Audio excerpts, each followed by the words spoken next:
Nous sommes sur RCF Le Mans dans l'émission Plein Phare. Nous recevons Jackie Langlais, coordinateur du Téléthon de la Sarthe. Bonjour. Bonjour.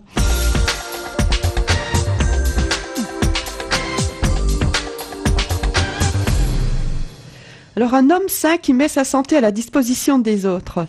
C'est ainsi que vous pourriez un petit peu vous définir. Oui, je suis en parfaite santé et malheureusement c'est pas le cas dans toute ma famille. Donc je suis venu pas naturellement à l'AFM et au Téléthon, mais je m'y suis inscrit au moment du choix de mon départ en retraite. Mot retraite qui me convient pas du tout d'ailleurs.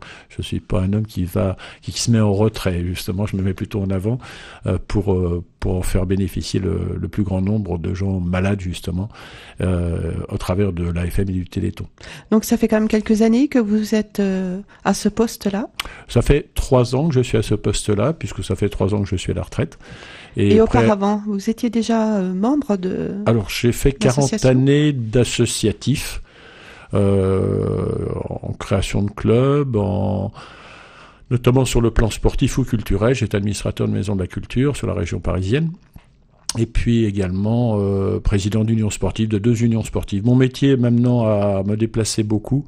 J'étais peu dans mon village, j'allais dire d'adoption, que ce soit en Bretagne ou dans 2 pays bretons ou en Sarthe. Donc en m'impliquant très rapidement dans des associations, ça me permettait de connaître un peu tout le monde et d'avoir une vie sociale dans ce village. Alors aujourd'hui, quand vous vous dites coordinateur, vous avez quel rôle exactement? Alors, le Téléthon, qui est un outil qui permet à l'AFM de récolter les fonds, a une organisation de 130 coordinations. Ces coordinations sont chargées, avec toute une équipe, de récolter des fonds au travers d'organisations qui se mettent en place par des associations. Donc nous accréditons, nous agréons ces associations, ces mairies, ces entreprises qui veulent faire un Téléthon au travers d'un contrat d'engagement.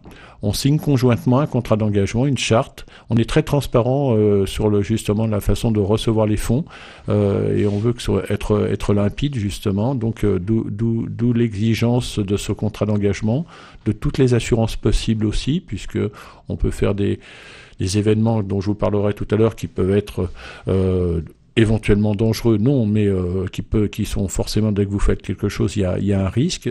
Et puis nous nous occupons aussi de la remontée des fonds, donc nos organisateurs collectent des recettes, collectent des dons, et nous contrôlons la bonne remontée, nous l'envoyons bien sûr sur le siège d'Évry. Et puis un troisième point, qui est peut-être d'ailleurs le plus important, c'est le développement des téléthons sur la Sarthe. Car nous avons un léger retard sur la Sarthe au niveau des organisations mises en place. Tous les villages ne sont pas couverts, des petits villages fonctionnent très très bien. La ville du Mans est assez bien couverte, mais nous avons quelques grosses agglomérations, j'allais dire Mancelles, qui ne participent pas. Donc nous organisons des réunions avec le concours des mairies pour réunir les associations, pour rencontrer les entreprises. Donc au sein même de l'équipe de coordination, nous avons des équipiers qui s'occupent du partenariat, d'autres qui s'occupent du matériel, puisque nos sponsors nous permettent d'avoir du matériel tel que des banderoles, des affiches, etc.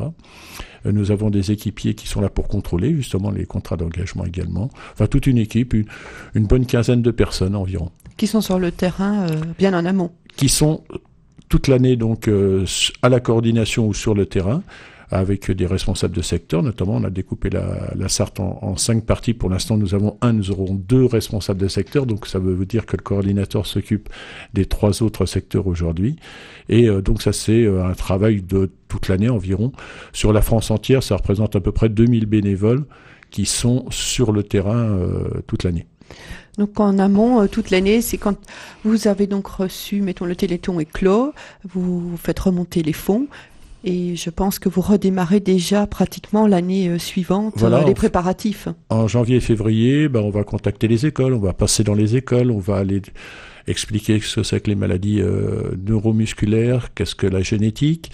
On va contacter les entreprises, on va commencer déjà en avril-mai à réunir des associations dans les salles municipales pour leur montrer l'importance de la recherche et surtout à quoi a servi et à quoi sert le Téléthon aujourd'hui. C'est-à-dire que nous sommes dans une décennie, on va en parler, mais aujourd'hui de la guérison et non pas une décennie seulement de la recherche. Hein.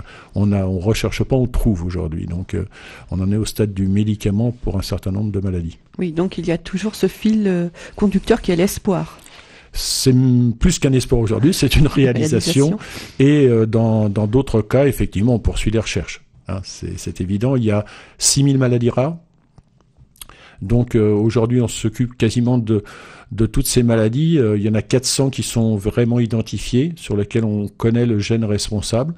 Et puis il y a les autres à découvrir encore. Donc il y a un budget qui est consacré effectivement à la recherche de l'origine de ces maladies rares, et d'autres recherches qui concernent, elles, comment trouver le médicament adéquat pour faire en sorte que cette maladie... le sujet bien précis AFM. Mais avant tout, pouvez-vous nous décliner AFM? Alors, AFM, Association française contre la myopathie, mais comme vous allez le voir dans les exemples de guérison ou d'essais thérapeutiques qui sont menés actuellement sur l'homme, ça devrait être Association française contre les maladies rares, mais elle existe déjà, donc on ne peut pas reprendre le nom. Mais en tout cas, on s'implique énormément sur un grand nombre de maladies rares, effectivement. Donc il y a 25 ans, l'AFM voyait le jour? Non, 1958, la naissance de l'AFM, par Yolande de Kepler et son mari, qui ont perdu 4 enfants de moins de 10 ans de myopathie de Duchenne, qui a vu donc la création de l'AFM. Et puis c'est en 87 que le Téléthon effectivement est né, donc plusieurs années plus tard, et pendant les 30 premières années, les dons étaient reçus sous la forme qu'on connaît beaucoup, la même forme que le fait la Croix-Rouge aujourd'hui ou d'autres organismes, c'est-à-dire des quêtes publiques en définitive. Et puis en 87, M. Barato a contacté la télévision, et c'est là qu'a été lancé le Téléthon. Et pour vous dire l'impact que ça a eu, c'est qu'en francs constants, en euros constants plutôt, nous, en 87, on a recueilli près de 40 millions. Aujourd'hui, plutôt l'année dernière, on a recueilli 90 millions.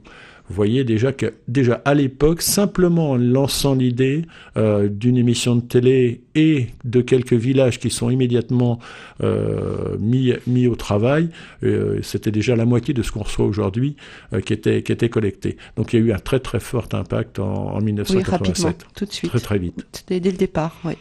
Alors, l'AFM, exactement son rôle, là aussi, alors, sa mission. Le rôle de l'AFM, on va en donner 2, 3.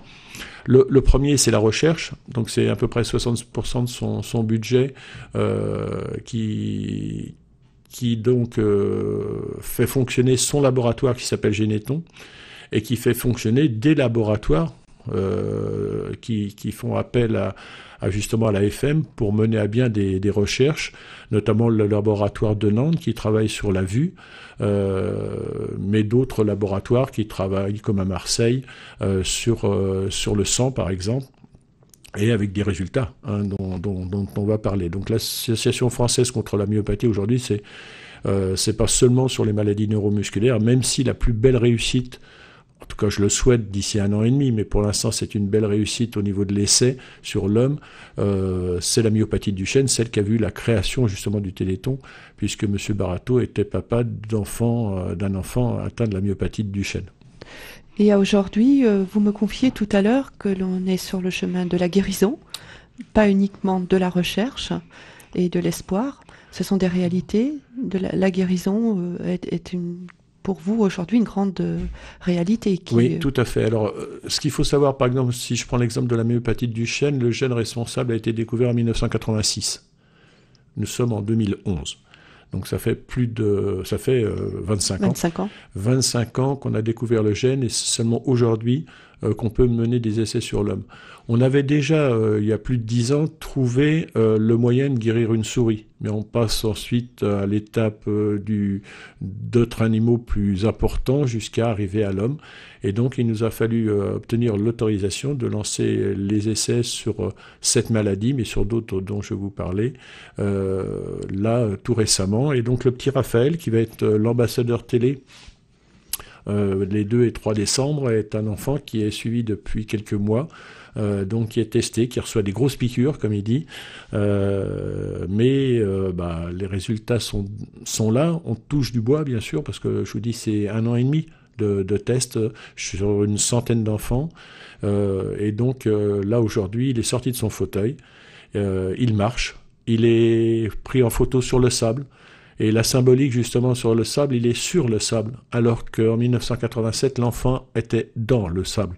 Ses pieds s'enfonçaient. C'est toute la symbolique aujourd'hui, donc de passer d'une étape où on recherchait, on avait du mal à trouver, à une étape où, donc, la myopathie de Duchenne, une centaine d'enfants sont testés, et il va y avoir au total 20 tests menés, là.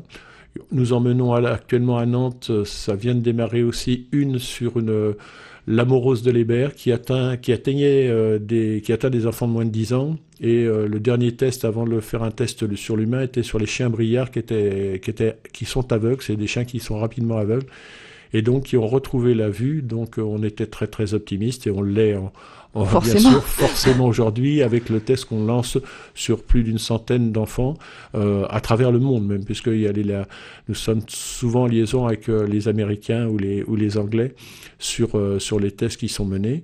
Il y a la bêta-thalassémie, un garçon qu'on a vu l'année dernière déjà, donc qui au lieu de subir des transfusions sanguines toutes les 3 semaines est guéri aujourd'hui. On a trouvé le gène responsable et les tests se sont avérés positifs pour lui. Donc on va les poursuivre. La bêta-thalassémie, c'est une maladie du sang qui atteint des milliers et peut-être millions de personnes.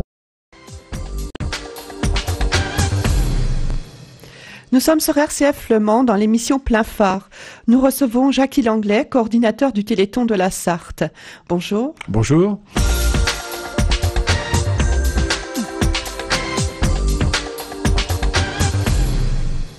Alors, un homme sain qui met sa santé à la disposition des autres. C'est ainsi que vous pourriez un petit peu vous définir. Oui, je suis en parfaite santé et malheureusement c'est pas le cas dans toute ma famille. Donc je suis venu pas naturellement à l'AFM et au Téléthon, mais je m'y suis inscrit au moment du choix de mon départ en retraite, mot retraite qui me convient pas du tout d'ailleurs. Je suis pas un homme qui se met en retrait, justement, je me mets plutôt en avant pour en faire bénéficier le plus grand nombre de gens malades justement au travers de l'AFM et du Téléthon. Donc ça fait quand même quelques années que vous êtes à ce poste-là? Ça fait 3 ans que je suis à ce poste-là, puisque ça fait 3 ans que je suis à la retraite. Et auparavant, vous étiez déjà membre de... Alors j'ai fait 40 années d'associatif, en création de clubs, notamment sur le plan sportif ou culturel. J'étais administrateur de maison de la culture sur la région parisienne. Et puis également président d'union sportive, de 2 unions sportives. Mon métier maintenant à me déplacer beaucoup. J'étais peu dans mon village, j'allais dire d'adoption, que ce soit en Bretagne ou dans 2 pays bretons ou en Sarthe. Donc en m'impliquant très rapidement dans des associations, ça me permettait de connaître un peu tout le monde et d'avoir une vie sociale dans ce village. Alors aujourd'hui, quand vous vous dites coordinateur, vous avez quel rôle exactement? Alors, le Téléthon, qui est un outil qui permet à l'AFM de récolter les fonds, a une organisation de 130 coordinations. Ces coordinations sont chargées, avec toute une équipe, de récolter des fonds au travers d'organisations qui se mettent en place par des associations. Donc nous accréditons, nous agréons ces associations, ces mairies, ces entreprises qui veulent faire un téléthon au travers d'un contrat d'engagement. On signe conjointement un contrat d'engagement, une charte. On est très transparent sur justement la façon de recevoir les fonds et on veut être limpide justement. Donc d'où l'exigence de ce contrat d'engagement, de toutes les assurances possibles aussi, puisque on peut faire des événements dont je vous parlerai tout à l'heure qui peuvent être éventuellement dangereux, non, mais qui sont forcément, dès que vous faites quelque chose, il y a un risque. Et puis nous nous occupons aussi de la remontée des fonds, donc nos organisateurs collectent des recettes, collectent des dons, et nous contrôlons la bonne remontée, nous l'envoyons bien sûr sur le siège d'Évry. Et puis un troisième point qui est peut-être d'ailleurs le plus important, c'est le développement des téléthons sur la Sarthe. car nous avons un léger retard sur la Sarthe au niveau des organisations mises en place. Tous les villages ne sont pas couverts, des petits villages fonctionnent très très bien. La ville du Mans est assez bien couverte, mais nous avons quelques grosses agglomérations, j'allais dire Mancelles, qui ne participent pas. Donc nous organisons des réunions avec le concours des mairies pour réunir les associations, pour rencontrer les entreprises. Donc au sein même de l'équipe de coordination, nous avons des équipiers qui s'occupent du partenariat, d'autres qui s'occupent du matériel, puisque nos sponsors nous permettent d'avoir du matériel tel que des banderoles, des affiches, etc. Nous avons des équipiers qui sont là pour contrôler justement les contrats d'engagement également. Enfin, toute une équipe, une bonne quinzaine de personnes environ. Qui sont sur le terrain bien en amont. Qui sont toute l'année donc à la coordination ou sur le terrain, avec des responsables de secteur. Notamment, on a découpé la Sarthe en 5 parties. Pour l'instant, nous aurons 2 responsables de secteur. Donc, ça veut dire que le coordinateur s'occupe des 3 autres secteurs aujourd'hui. Et donc, ça, c'est un travail de toute l'année environ. Sur la France entière, ça représente à peu près 2000 bénévoles qui sont sur le terrain toute l'année. Donc en amont, toute l'année, c'est quand vous avez donc reçu, mettons le Téléthon est clos, vous faites remonter les fonds. Et je pense que vous redémarrez déjà pratiquement l'année suivante, voilà, les préparatifs. En janvier et février, on va contacter les écoles, on va passer dans les écoles, on va aller expliquer ce que c'est que les maladies neuromusculaires, qu'est-ce que la génétique. On va contacter les entreprises, on va commencer déjà en avril-mai à réunir des associations dans les salles municipales pour leur montrer l'importance de la recherche et surtout à quoi a servi et à quoi sert le Téléthon aujourd'hui. C'est-à-dire que nous sommes dans une décennie, on va en parler, mais aujourd'hui de la guérison et non pas une décennie seulement de la recherche. Hein. On recherche pas, on trouve aujourd'hui. Donc on en est au stade du médicament pour un certain nombre de maladies. Oui, donc il y a toujours ce fil conducteur qui est l'espoir. C'est plus qu'un espoir aujourd'hui, c'est une réalisation. Et dans d'autres cas, effectivement, on poursuit les recherches. Hein, c'est évident. Il y a 6000 maladies rares. Donc aujourd'hui, on s'occupe quasiment de toutes ces maladies. Il y en a 400 qui sont vraiment identifiées, sur lesquelles on connaît le gène responsable.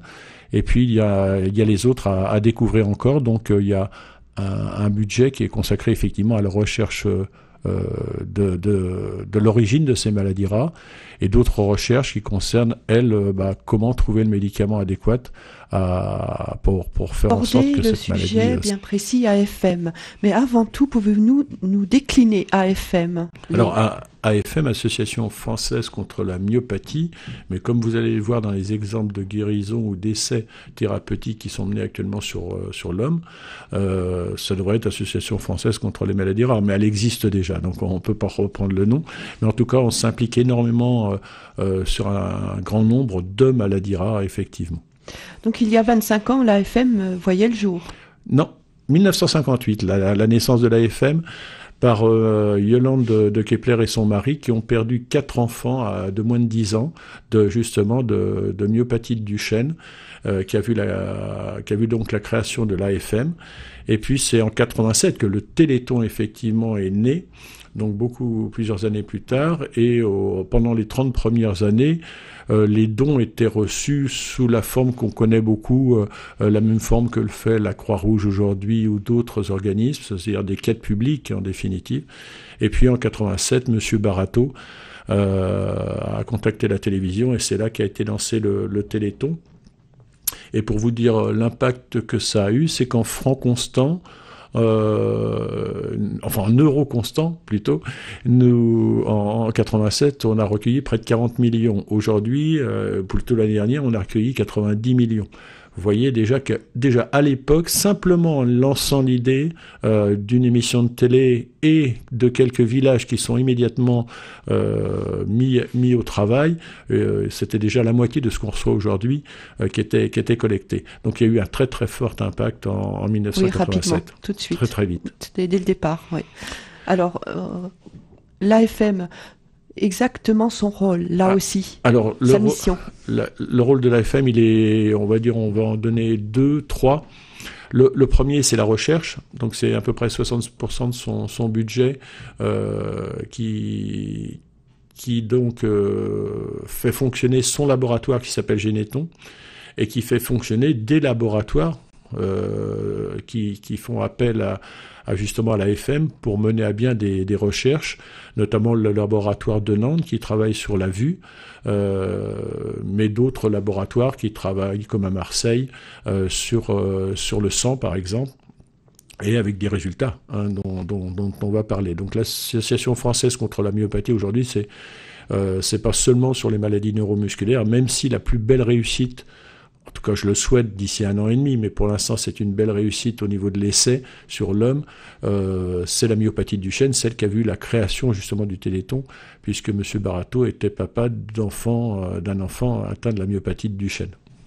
Et aujourd'hui, vous me confiez tout à l'heure que l'on est sur le chemin de la guérison, pas uniquement de la recherche et de l'espoir. Ce sont des réalités. La guérison est pour vous aujourd'hui une grande réalité. Oui, tout à fait. Alors, ce qu'il faut savoir, par exemple, si je prends l'exemple de la myopathie de Duchenne, le gène responsable a été découvert en 1986. Nous sommes en 2011. Donc ça fait 25 ans. 25 ans qu'on a découvert le gène et c'est seulement aujourd'hui qu'on peut mener des essais sur l'homme. On avait déjà, il y a plus de 10 ans, trouvé le moyen de guérir une souris. Mais on passe ensuite à l'étape d'autres animaux plus importants jusqu'à arriver à l'homme. Et donc il nous a fallu obtenir l'autorisation de lancer les essais sur cette maladie, mais sur d'autres dont je vous parlais, là tout récemment. Et donc le petit Raphaël, qui va être l'ambassadeur télé les 2 et 3 décembre, est un enfant qui est suivi depuis quelques mois, donc qui est testé, qui reçoit des grosses piqûres, comme il dit, mais les résultats sont là. On touche du bois, bien sûr, parce que je vous dis, c'est 1 an et demi de tests sur une centaine d'enfants, et donc là aujourd'hui, il est sorti de son fauteuil, il marche, il est pris en photo sur le sable. Et la symbolique, justement, sur le sable, il est sur le sable, alors qu'en 1987, l'enfant était dans le sable. Ses pieds s'enfonçaient. C'est toute la symbolique aujourd'hui, donc de passer d'une étape où on recherchait, on avait du mal à trouver, à une étape où, donc, la myopathie de Duchenne, une centaine d'enfants sont testés, et il va y avoir au total 20 tests menés, là. Nous en menons actuellement à Nantes, ça vient de démarrer aussi une sur l'amorose de l'Hébert qui atteint des enfants de moins de 10 ans. Et le dernier test, avant de faire un test sur l'humain, était sur les chiens briards qui sont aveugles. C'est des chiens qui sont rapidement aveugles et donc qui ont retrouvé la vue. Donc on était très très optimiste et on l'est bien sûr forcément aujourd'hui avec le test qu'on lance sur plus d'une centaine d'enfants à travers le monde même, puisque nous sommes souvent en liaison avec les Américains ou les Anglais sur les tests qui sont menés. Il y a la bêta-thalassémie, un garçon qu'on a vu l'année dernière déjà, donc qui au lieu de subir des transfusions sanguines toutes les 3 semaines est guéri aujourd'hui. On a trouvé le gène responsable et les tests se sont avérés positifs pour lui. Donc on va les poursuivre. La bêta-thalassémie, c'est une maladie du sang qui atteint des milliers et peut-être millions de personnes sur le bassin méditerranéen. Et puis, il y a des maladies qui touchent bien sûr les aspects cardiaques aussi, sur lesquels des essais vont être menés. Au total, en fait, 20 essais vont être menés sur plus d'une centaine de personnes, enfants ou adultes, et avec des débouchés qui ne toucheront pas seulement les maladies rares, puisque je viens de vous parler d'une maladie, l'amorose de l'Hébert, qui touche la vue, qui touche les enfants de moins de 10 ans, mais elle est très proche de la DMLA, qui, elle, touche des personnes beaucoup plus âgées. Quoi. Oui. Et donc, on est certainement très proche de découvrir aussi le moyen de guérir de la DMLA. Dans l'émission Plein de Phare, nous recevons Jackie Langlais, coordinateur du Téléthon de la Sarthe. Nous avons donc abordé le sujet de l'AFM sur la recherche, mais nous aimerions aussi avoir un petit peu, sur le plan local, quelques informations, Jackie Langlais. Oui, donc l'AFM, je vous l'ai décrite, 60% de son budget est consacré à la recherche, 40% de son budget est consacré à l'aide aux malades. donc aide qui est organisée par des services régionaux et des techniciens qu'on appelle les techniciens d'insertion. Donc sur Angers, par exemple, nous avons la représentation de 6 techniciens d'insertion qui travaillent sur 7 départements, qui s'occupent chacun d'environ 140 à 150 malades. Sous toutes ses formes, c'est-à-dire la recherche du meilleur kiné en fonction de la maladie de la personne, du meilleur matériel également, l'aide sur le plan administratif quand les gens n'ont plus les moyens intellectuels quelquefois de pouvoir faire des demandes ou tout simplement parce qu'ils ont des difficultés avec les institutions, avec les administrations. Donc, et puis l'obtention d'un certain nombre d'aides financières, puisque les gens qui sont quelquefois atteints perdent tout, perdent leur conjoint aussi, parce que malheureusement la maladie sépare les gens, et puis perdent des moyens financiers, donc il faut aussi trouver des moyens de les aider. Et puis il y a une autre représentation qui est la délégation. Donc elle est départementale, elle est menée ici en Sarthe par Liliane Join, et toute une équipe, et elle est plutôt chargée d'aider les personnes tant sur un plan moral, de bien les orienter, justement, soit vers les services régionaux, soit vers l'organisation de consultations médicales, et également de faire ce qu'on appelle des journées de répit, des journées de repos pour les familles. Il faut savoir qu'une famille aidante, c'est-à-dire celle qui s'occupe de son enfant, ou de son conjoint, sont des gens qui perdent 10 années de leur vie. C'est-à-dire qu'ils décèdent malheureusement 10 ans plus tôt que les autres. C'est pour vous dire la fatigue que cela entraîne d'avoir des gens en fauteuil notamment. Et donc on organise des séjours. Donc il y a une grande vente des roses par exemple en tout début avril qui est organisée par l'AFM ici sur la Sarthe. Ce n'est pas le cas dans tous les départements, mais là il y a cette volonté très forte. Et cette année ils ont pu emmener 20 personnes en fauteuil et leurs familles avec des élèves infirmières. Ils se sont fait un petit séjour d'une semaine en Auvergne. Et donc un peu de vacances, j'allais dire, tant pour les familles, parce qu'elles n'avaient plus la charge de la personne, que pour même la personne elle-même, qui se sentait plus à l'aise avec des élèves infirmières pendant un temps qu'avec leur famille. Donc un soulagement pour... Un gros soulagement. Donc ça, c'est une grosse partie de ce qui est fait au niveau départemental, et ça occupe là également des bénévoles toute l'année, par l'organisation, par le contact avec les familles, puisqu'ils ont aussi des contacts avec les familles. Il y a tout un accompagnement qui se fait autour Exactement, de la personne malade. Morale notamment, mais aussi la représentation également sur le plan du département pour l'amélioration de l'accessibilité, par exemple, des handicapés. Pour les demandes, la représentation auprès de la MDPH, par exemple, c'est également la délégation qui l'assume. Là, nous allons aussi un petit peu parler quand même de ce 25e Téléthon, de ce qui se profile sur notre département, sur les 2 journées. Vous devez avoir déjà de nombreuses idées de ce qui va se passer. Est-ce que vous allez vouloir nous en livrer quelques-unes ? Alors, je vais vous donner déjà les infos nationales. Donc, le 2 et 3 décembre, vous allez trouver un humoriste très très connu qui s'appelle Gad Elmaleh, donc qui va mener ses 30 heures de télévision qui vont reprendre toutes les chaînes de France Télévisions, y compris l'outre-mer. C'est-à-dire que cette fois-ci, vous allez être non pas à vous endormir devant votre télévision, mais à être très très réveillé par l'outre-mer, parce que eux, ça sera en plein jour et ils seront en direct.